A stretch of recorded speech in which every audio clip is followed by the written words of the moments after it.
Good morning. GK and GS notes academy में आपका हार्दिक स्वागत है। और आज का हमारा टॉपिक है चीन।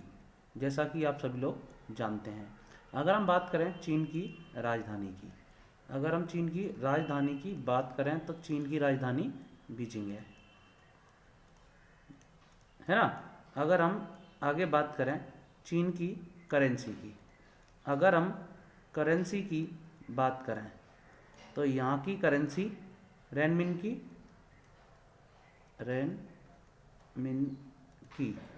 रेनमिन की यानी कि युयान है।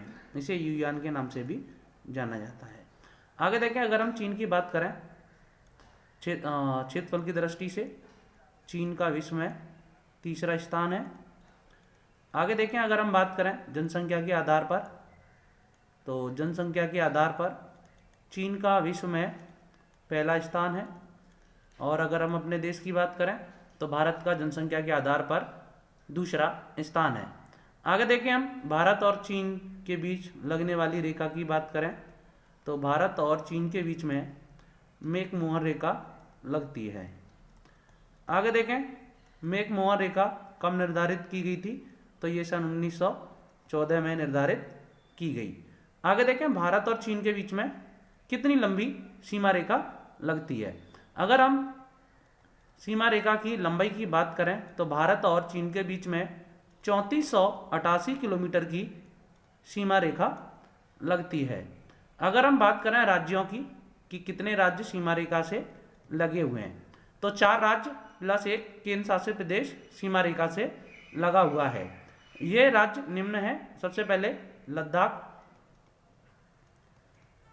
लद्दाख के बाद आपका हिमाचल प्रदेश, उसके बाद उत्तराखंड, उसके बाद सिक्किम और अरुणाचल प्रदेश। इस तरीके से कुल 5 राज्य हैं, जिसमें से लद्दाख केंद्र शासित प्रदेश है। बाकी के 4 राज्यों की सीमा चीन से लगी हुई है। आगे बात करें हम, भारत और चीन के बीच में एक समझौता भी हो चुका है जो सन 1954 में हुआ था, जिसे हम पंचशील सिद्धांत के नाम से जानते हैं।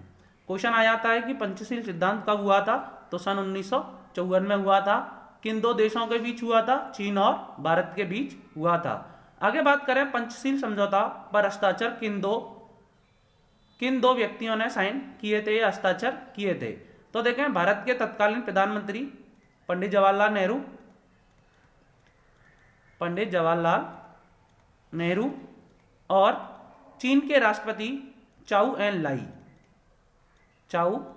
एन लाई ने पंचशील समझौते पर हस्ताक्षर सन 1954 में किए थे।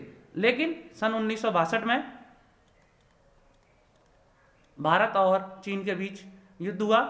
अभी हाल ही में अगर बात करें तो अरुणाचल प्रदेश के तवांग क्षेत्र में दोनों देशों की सेनाओं के बीच में झड़प हुई, जिसमें भारतीय सेना ने चीन की सेना को पीछे धकेल दिया।